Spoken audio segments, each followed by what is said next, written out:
Greetings, Dan Halligan with Kenta Games, and I am excited to formally introduce you to the cook, the hall boy, the head housemaid, and the useful man.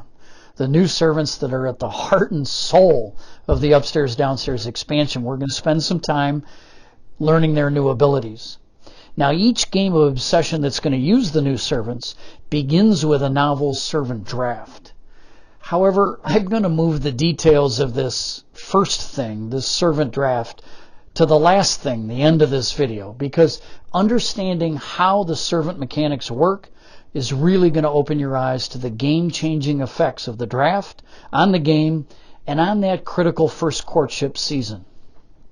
Okay, we're looking at our home base, and this is going to be the original Obsession foundation, if you will.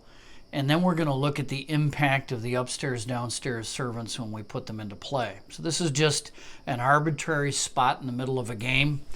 We're playing an extended play game. We're round 8. It's about halfway through season 2. We have reputation 2, which is pretty low. We sold our soul in this game to get the sculpture garden and to get these 2 value tiles.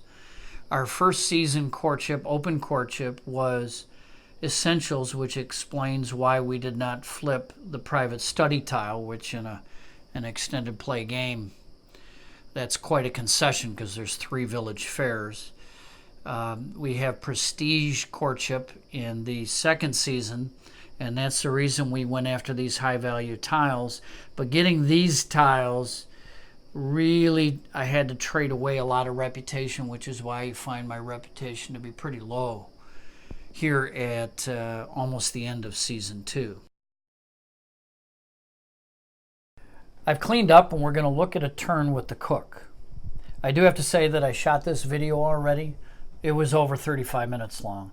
It's because I gave all the thematic justifications for the abilities of the new servants. There's just no room for that here. Maybe that's a subject for a future video. So all we're going to look at is the mechanical implications of the new servants. The cook has 2 abilities. The first ability is every time she's used, when you host an activity on that tile as a supplemental servant, every time she's used, she generates 1 reputation. And that reputation is taken during the enjoy favors stage of the order of play. She optionally can break down the limitation where we normally cannot invite a guest that has a higher prestige rating than our reputation. We can now go 1 to 2 levels higher than our reputation and invite a guest. So let's take a look at that in action. Croquet field, we put our essential servant for that activity, which is the footman, and we're going to place a supplemental servant, which is going to be the cook. Because we place that supplemental servant, we can invite Baroness Haworth, who has a prestige rating of 4. Normally that would not be permitted. And we'll come in with John Ambrose as the other guest. We'll provide service to these guests, and let's enjoy our favors. Money first, so we see 200 here, and we see 200 here. That's 400. Reputation next. We have 2 reputation from John Ambrose, but the reputation that our cook generates bumps us to the 3rd level, which is certainly nice.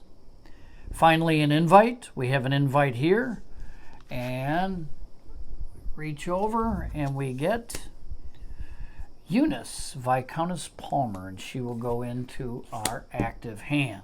Breakdown. So that is the abilities of the cook. Generates the 1 reputation every time she's used, and can invite any number of guests for that activity if she's cooking for that extended stay, because the activity is only one thing that happens.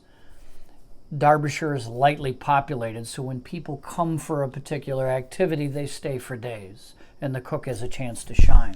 So let's say, for example, what did I do?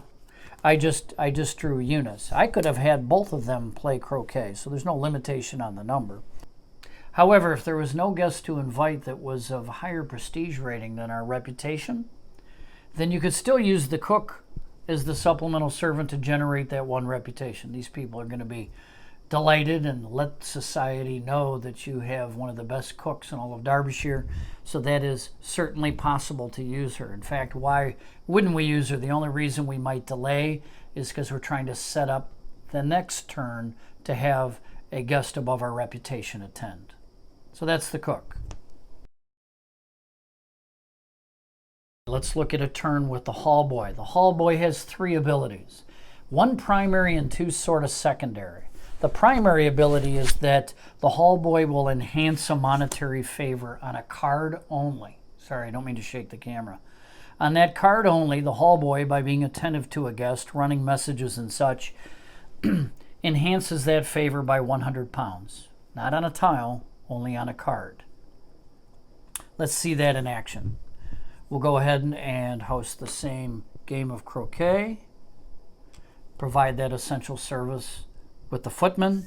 Because we are now limited by our reputation as before, we're going to invite these first level guests.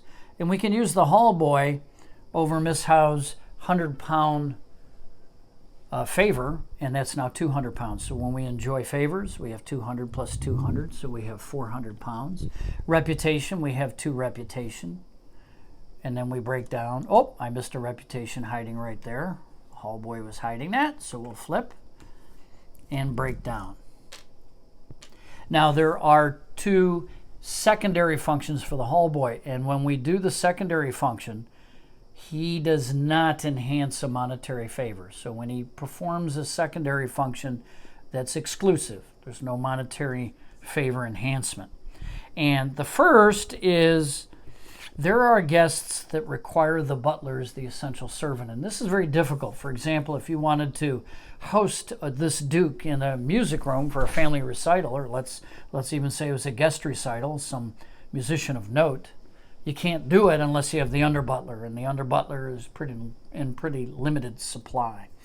This indicates that this duke requires extra special attention. Basically, the butler wants his finger on the pulse of what the duke might need.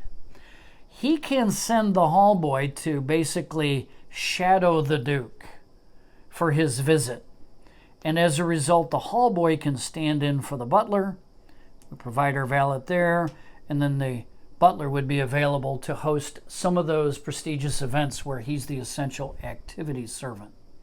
So that is the first secondary ability of the hall boy. Let's put these back and take a look at another ability of the hall boy, which is to stand in for a footman on the carriage house. The hall boy is an apprentice footman, and because of what they do when they go out with the carriage, which is basically ride along behind, handle baggage, deal with inclement weather if a lady is coming to the carriage, the hall boy is more than equipped to do that. So even though this carriage house tile says send a footman, because the hall boy is an apprentice footman, he has that secondary ability. So 3 things for the hall boy: enhance a monetary favor on a card, or stand in for the butler when the butler is an essential servant for an elite male guest, or stand in for the footman at the carriage house. The head housemaid has 2 functions, 1 primary, 1 secondary. The primary ability is that she screens guest invites. The head housemaid is the best connected domestic in that area of Derbyshire. She is plugged into the grapevine and can advise the lady of the house on every little detail about potential guests to invite to the country estate. So she can screen invites. Let's see how that works, and then I'll get to the secondary ability. So I've gone ahead and I've added a tile because I want to demonstrate something. So we're going to go ahead and have the flower room here. We're going to provide the essential servant, the footman, for that activity. And we're going to invite the young lady of the house and her friend Miss Howe. Now, you have an option, unlike the hall boy, you have an option with the head housemaid, because an invite is an invite, to screen this casual guest invite or to screen the prestige guest invite. Sometimes that's important to do. If it's early in the game and you get the Duke, you can find yourself staring at him until the national holiday and you don't get to use him. You might instead prefer to get a guest that you can use a couple times. So you have a choice to make. Let's look at them both. So I'm going to provide service there. We've provided all our service. Let's enjoy favors.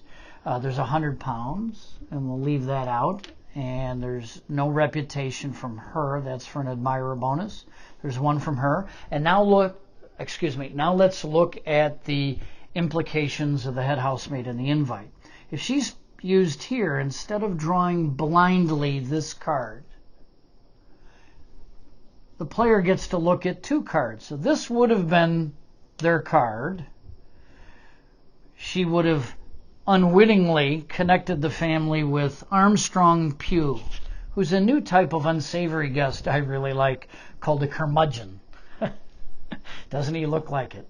Anyway, that would be nice to have known something about that, and the head housemaid helps us out, and instead we're steered in the direction of Lady Victoria Turner.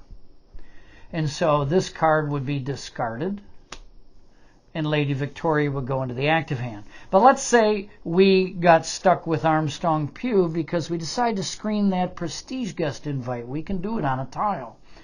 Unfortunately, Armstrong joins the active hand, but now we're going to look at these 2 guests, and I'm not seeding these piles.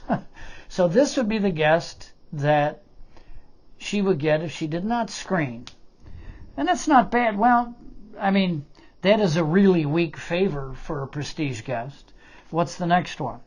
Well, see, that's almost the reverse. If this one was first and it was early, you still might go with that, although that's such a weak favor. If you read her, Lady Violetta, the spinster daughter of the Marquess of Kent, is a fixture in Derbyshire society. You'd probably go with her. But it gives you a choice. So let's say really need reputation, really need to place somebody. As soon as we pop up, you could then screen out Mary Countess Coventry. So that's the primary function of the housemaid. There's a secondary function of the housemaid, which is very similar to the hall boy. And I'm glad I drew her. Because just like the butler is the essential servant for some elite male guests, the housekeeper is the essential servant for some elite female guests. For the same reason, she can now task the head housemaid to give the special courteous attention to Mary Countess Coventry so that she could be used perhaps on one of those dining activities late in the game where she is the essential activity servant. Primary function, screen guests. Secondary function, stand in for the housekeeper on an elite female guest. Do note that if you chose to use that tile and you screened the C2 take 1, you would actually draw 3. You get an additional card since it already had a screening function, and you'd be able to make your judgment based on that. Now, instead of hiring the second footman, we have the useful man. And boy, is the useful man useful. The useful man has 5 functions. 3 functions are primary functions in the sense that the useful man can be used and rotated through service normally just like any other servant. 2 functions are a one-time use where the useful man is removed from the game for a special ability.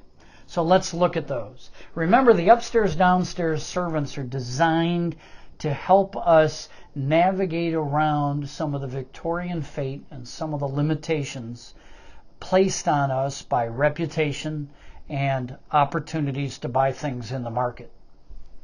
So the useful man, number 1, what he does is the useful man can enhance the village fair. So if you think about the activity of the village fair, the family demonstrates that they're a good patron and they have played the village fair. They can also loan out the useful man, who is a handyman, and the useful man would go to the village fair and he would help with the setting up of stalls, the moving of various equipment in crates, and that would add 200 pounds to that village fair activity. So when the village fair comes around, you would net 500 pounds into reputation. Very useful indeed. Now, the useful man could be used in the capacity of helping out the villagers, whether or not the family steps up and has an active role as a patron. So let's say the Ponsonbys are snobs. They want to neglect the village fair, but they get a little twinge of guilt and they'd like it to do reasonably well. They could send out, played into the organizer. This has never been played. The useful man then is loaned out for those stalls and moving of crates and such. And the player gets 200 pounds. Doesn't get any reputation, doesn't get anything from having flipped it, doesn't get the 300 pounds for the fair and being the patron or the reputation, but he does enhance the profitability of the fair. This is an excellent option to use when you for a courtship reason or for just pressure to play other tiles, you've neglected to play your private study and you're sort of suffering through the village fairs. This can get you a little bit of revenue from that. Close the gap with your opponents who have played the private study tile. The second function of the useful man, and any time when you want to buy something in the market, you can put your useful man on a tile and he will discount that tile by 100 pounds. The logic there is the useful man can be an extra set of hands to accelerate the laborers who are going ahead with that renovation at the country estate and thereby discount the cost of that project overall. So the useful man is placed right before you purchase a tile on that tile to indicate that he's being used, and when you take the tile into your organizer, he goes to expended service. The third thing a useful man does is very useful indeed. If this were my turn, I would be able to host this drawing room if I put the useful man next to the prestige rating in the organizer.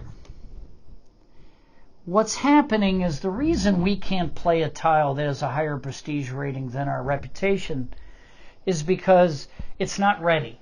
By taking the useful man and dedicating him for a rotation of service, the useful man is going to go help the laborers get that renovation done in time for hosting some guests. So let's say, for example, we were to come in with our curmudgeon and the young lady. Well, we could actually, we need 3 gentry. Let's throw John Ambrose in there. She'll stay over near him and away from the curmudgeon. This useful man here would make that effective for one turn, one prestige rating lower than it otherwise would be. So this becomes a 2 for one turn. There are 2 useful man abilities that are one-time use. One, you can discard the useful man from the game to refresh the market, free of charge at any time during your turn. 2, you can discard the useful man from the game to go to the bag, find a tile of your choice other than a monument. Monuments are excluded, but any tile. So you could say, you know what, I need a particular tile.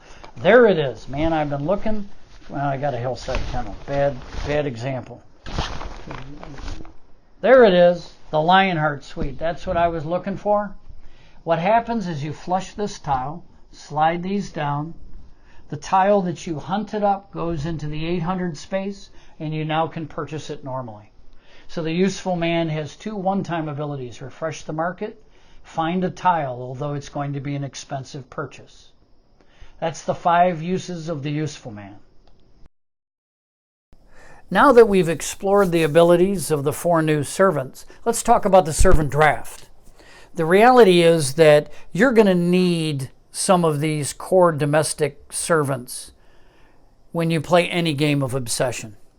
These guys enhance activities. These make the activities possible. And if you skip over these and go right to these, you're going to find that you got a clunky engine when it comes to managing your servants. So there has to be ways that we can access servants a little easier than the original game. We begin with a servant draft as one way to do this. The servant draft is, I think, important for 2 reasons. Number 1, it's really fun. It's great to add a little spice to that first season. Sometimes the first season in Obsession can feel a little bit scripted. But with having a servant draft, you're able to get out of the gate a little faster. Second reason is we want to compensate the player who goes last in the turn order.